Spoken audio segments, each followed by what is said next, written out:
Everyone, welcome to this पढ़ाई Ninja channel. आज हम एक्सरसाइज सॉल्व करेंगे। एक्सरसाइज 3.2।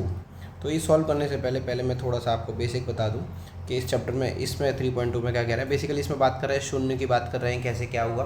तो मेजर आपका कंट्रीब्यूशन है जो जीरो की खोज पे ब्रह्मगुप्त का थोड़ा सा ध्यान था इस पर, और आर्यभट्ट ने भी थोड़ी सी हेल्प करी है।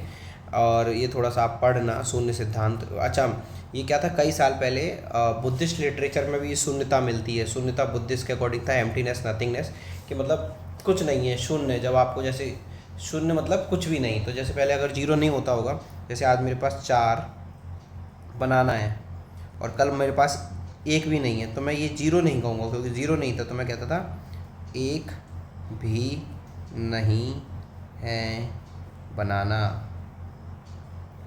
ठीक है, तो मेरे पास एक भी बनाना नहीं है, तो ये शून्यता वाला कंसेप्ट था। तो वहीं बुद्धिस्ट ने इसकी बात करी, एम्प्टीनेस, नथिंगनेस की। फिर बाद में ब्रह्मगुप्त ने इसको सिंबल दे दिया या आर्यभट्ट ने जीरो दे दिया, तो वहाँ से ये चीज़ें सॉल्व हुई। ये ब्रह्मगुप्त ने कुछ रूल बनाए थे, तो वो रूल एक बार पढ़ लेता हूँ, मैं पढ़ के समझा देता हूँ। वैन जीरो इज, तो वो बोल रहे हैं, और इतने बेसिक रूल हैं आपको समझ में आ जाएंगे, समझाने की जरूरत ही नहीं है। कि वो कह रहे हैं कि अगर एक कोई ए क्वांटिटी उसमें जीरो ऐड करोगे तो ए रह जाएगा। आपके पास 10 रुपये हैं, 0 रुपये ऐड करें तो 10 रुपये ही रह जाएंगे। दूसरा रूल कहता है कि आपके पास 10 रुपये हैं, उसमें से 0 माइनस किए तो 10 रुपये रहेंगे। हाँ भाई, पता है हमको। ए है, उसमें से 0 माइनस किया तो ए ही रहेगा। तीसरी बात कहता है कि अगर ए में 0 को मल्टीप्लाई करूँ तो 0 हो जाएगा। तो ये आप ऐसे समझो, आपके पास 10 रुपये हैं और अब वो 0 से मल्टीप्लाई हो रहा है तो आपके पास 0 हो जाएंगे। तो ब्रह्मगुप्त ने ये रूल्स की बात करी थी। अब उन्होंने ये सिद्धांत और बनाया था। ये बेहतरीन सा डायग्राम ऊपर बना हुआ है, इसी में समझा देता हूँ। वैसे नंबर लाइन आपकी ये होती है, ये 0 होता है, यहाँ 1 2 3 -1 -2 -3। इधर साइड को बोलते थे वो फॉर्च्यून, और इधर साइड को डेप्ट। डेप्ट मीन्स होता है कर्जा, फॉर्च्यून मीन्स किस्मत या वेल्थ। तो हम बोलते हैं इसको पॉजिटिव साइड और इधर नेगेटिव साइड। ठीक है, तो बस इस तरीके से उन्होंने भी डिवाइड किया। उन्होंने कैसे बोला, एग्जाम्पल समझाता हूँ। उन्होंने ये 3-4 चीज़ें बताई। उन्होंने कहा कि मान लो पहला एग्जाम्पल कि तुम्हारे पास पाँच पाँच 5 लाख रुपए हैं और 4 लाख मैंने जोड़े तो तुम्हारे पास हो गए 9 लाख। दूसरा बोलते हैं कि नहीं, तुम्हारे पास 5 लाख का कर्जा है प्लस 4 लाख का कर्जा और हो गया, तो अब तुम्हारे पास कितना हो गया, 9 लाख का कर्जा। समझ में भी था, -5 लाख है, -4 है। माइनस मीन्स डेप्ट, मैं लिख देता हूँ माइनस मीन्स डेप्ट। इसको डेप्ट पढ़ते हैं, डेप्ट मीन्स कर्जा, और प्लस मीन्स फॉर्च्यून। फॉर्च्यून, ठीक है। तीसरी बात वो करते हैं कि fortune -0 is a fortune, a डेप्ट -0 इज़ अ डेप्ट। तो वो कह रहा है अगर तुम्हारे पास पैसा है, फॉर्च्यून है, उसमें से 0 माइनस कर दो तो आंसर क्या रहेगा, 7, पता ही है। और दूसरा कहते हैं तुम्हारे पास कर्जा है, उसमें से कुछ भी माइनस नहीं हुआ, बस 0 माइनस कर दिया तो कर्जा जितना था उतना ही रहेगा। ये तीसरा लॉ है। चौथा लॉ बात करते हैं कि तुम्हारे पास अगर कर्जा है -3 का और वो 4 टाइम्स बढ़ गया तो तुम्हारा कर्जा -12 हो गया। ठीक है, तो वो कह रहे हैं if you take 4 debts of 3 your total डेप्ट इज 12।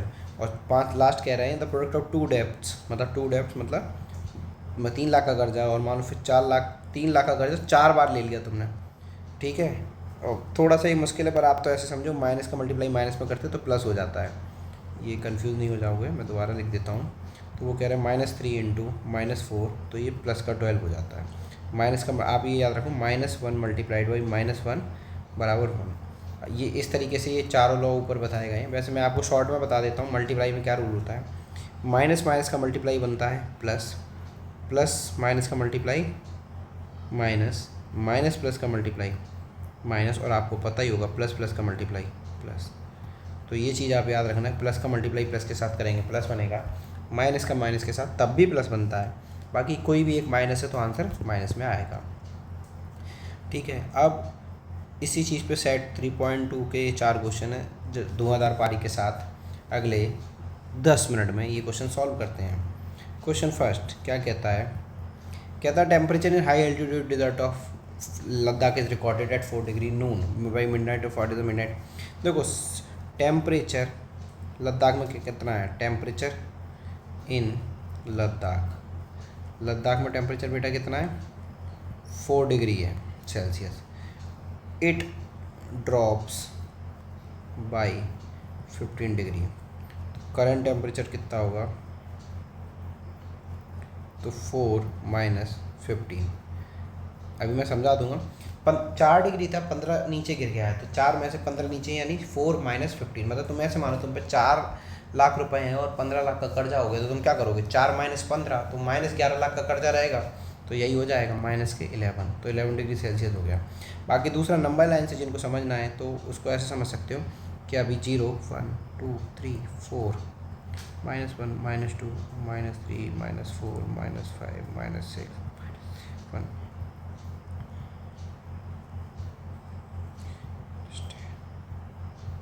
-11 -12। अब आप ऐसे देखो, मैं यहाँ टेम्परेचर यहाँ 4 लाख है और यहाँ से टेम्परेचर गिर के अब 11 कम करना है, तो काउंटिंग अपन यहाँ से बढ़ाएंगे। दूसरा कलर लेता हूँ ताकि तुम्हें दिखे। 1 2 3 4 5 6 7 8 9 10 11 12 13 14 15। वो बोला ना 15 डिग्री, तो यहाँ से 15 डिग्री ख़त्म हुआ तो यहाँ तक आ गई ये 11 तक। तो टेम्परेचर कितना है? माइनस के 11 डिग्री सेल्सियस। बस यही। चाहे तो नंबर लाइन से आप बना दो, चाहे तो 4 में से 15 को घटा दो, तो इस तरीके से आपका टेम्परेचर -11 डिग्री हो गया। तो ये आपका क्वेश्चन नंबर फर्स्ट हो गया इतना। ठीक है, हम क्वेश्चन नंबर 12 की ओर चलते हैं। क्वेश्चन नंबर 12 क्या कहता है? Colour change. Spice trader takes a loan डेप्ट ऑफ 850। तो loan taken by spice trader, loan कितने का लिया? 850 का लिया। अच्छा, आप जानते हो अगर डेप्ट लोगे तो माइनस लगाएंगे, पर अभी मैं नहीं लगा रहा हूँ। नेक्स्ट डे ही makes a profit of 1200 following we incurs loss, write this sequence equation using integer and calculator. तो चलो यूज़ ही कर लेता हूँ। तो बेसिकली -850 हो गया। फिर अगले दिन उसने फॉर्च्यून बनाई, प्रॉफिट कितने का हुआ? तो उसको फॉर्च्यून को लिखेंगे 1200 का। Following week incurs a loss, again loss कितने का हुआ? तो -450। अब वो कह रहा है write a sequence as in equation using integer and calculate the financial understanding. तो सीक्वेंस क्या हुआ? तो इस चीज़ को मैं ऐसे लिख दूंगा, सीक्वेंस इज, सबसे पहले उसने इक्वल टू माइनस के 850, फिर उसने फॉर्च्यून बनाई 1200 की बाद, फिर उसे लॉस हुआ 450 का। ये हुआ, ये देख लूँ मैं, माइनस के 850 फिर 1200 रुपये का प्रॉफिट, फिर माइनस। अब इसको सॉल्व करने का तरीका क्या है? चाहे तो ये माइनस माइनस को एक साथ कर दो, तो 8 4 12, मैं इन दोनों को ऐड कर देता हूँ। तो उसने टोटल नुकसान किया 8 4 12 1300 रुपये का, और टोटल प्रॉफिट किया 1200 का। 8 4 12 13, हाँ। तो नेट वो 100 रुपये के घाटे में रहा। तो अगर वो फाइनेंशियल स्टैंडिंग, तो मैं कहूँगा ही इज़ 100 रुपीज़ डेप्ट में, 100 रुपये डेप्ट में, माइनस के 100 रुपये, जो भी आपको सही लगे। इस तरीके से आप क्वेश्चन नंबर 2 कर सकते हो। स्पाइस 850 उसने लोन लिया, 1200 रुपये का प्रॉफिट कमाया, 450 का लॉस खाया। ठीक है, इस तरीके से आप कर सकते हो। सेकंड हो गया, थर्ड पे चलते हैं। ब्रह्मगुप्त के लॉ पढ़ते हैं। तो calculate the following using Brahmagupta law. तो ब्रह्मगुप्त ने सिखाया था जब माइनस का मल्टीप्लाई डेप्ट का फॉर्च्यून में करते हैं तो क्या बनता है? तो डेप्ट बनता है। तो ये माइनस के 12 इंटू 5, इसका आंसर आएगा माइनस के 60। माइनस के 8 इंटू माइनस के 7, तो उन्होंने इसका सिखाया था 56 प्लस का। फिर तीसरा सिखाया था 0 माइनस -14, तो इसमें आप लिख सकते हो 0 माइनस माइनस प्लस हो जाते हैं, मैंने मल्टीप्लाई में बताया, तो इसका आंसर आएगा 14। फोर्थ वाला आपका है माइनस के 20 डिवाइड बाई 4, तो आप जानते हो इसका आंसर आएगा माइनस के 5। तो एक बार ये चारों देख लो, इस तरीके से आप ये चारों कर लोगे। लास्ट पार्ट इसका चौथा वाला, explain the real world example of डेप्ट by subtracting a negative number is same as adding a positive number. तो वो ये कह रहा है, ये थोड़ा समझने वाला एक रियल एग्जाम्पल। वो वैसे इन्होंने यही दे रखा है कि 10 माइनस -5 बराबर 15 क्या होता है। तो इस बात को समझना, मान लो मेरे पास 10 लाख रुपीज़ हैं, 10 लाख रुपीज़, ठीक है। आई हैव, या अच्छे से लिखूँ मैं इसको, आई हैव 10 lakhs रुपीज़। मेरे पास 10 लाख रुपए हैं, और मैंने 5 लाख जो मेरे पास, ये माइनस मैं बाद में करूँगा, और 5 लाख का ये जो -5 है, 5 लाख का मेरे पास डेप्ट है, 5 लाख डेप्ट आए, मेरे पास 5 लाख का डेप्ट है, डेप्ट मतलब कर्जा, 10 लाख रुपए है, 5 लाख का कर्जा है, और वो 5 लाख का कर्जा मेरा ख़त्म हो गया। तो आप सोचो ना, वो 5 लाख का कर्जा ख़त्म हो गया तो मेरे पास 5 लाख की अमाउंट बढ़ गई। तो now I have 15 lakh rupees. तो आप ये देखो, अगर मेरे पास 10 लाख रुपए हैं और 5 लाख का मेरे पास कर्जा है, अगर मैं इसको ऐड करता हूँ, मानो वो कर्जा आज भी है, तो मेरे पास पैसे कितने बचते हैं? तो मेरे पास पैसे बचेंगे 5 लाख।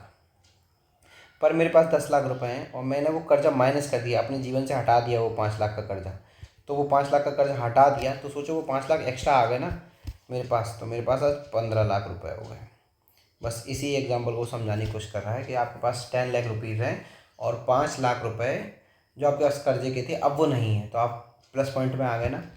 तो कि आपको देने थे अब वो नहीं देने, ना यू हैव 15 लाख रुपीज़। बस वही एग्जांपल दे रहा है रियल वर्ड से। तो बस ऐसे ही एक एग्जांपल लिख के आप एक्सप्लेन कर दोगे, बस एक्सप्लेनेशन की बात हो रही है। ठीक है भाई, अब फ्रैक्शन और रेशनल नंबर की बात करते हैं अगले सेशन में। और तब तक के लिए थैंक यू एवरीवन। अगले एक्सरसाइज 3.3 हम ख़त्म करेंगे। ज्वाइन और सब्सक्राइब, लाइक, कमेंट, कुछ भी नहीं आ रहे हैं, please do it. Thank you everyone.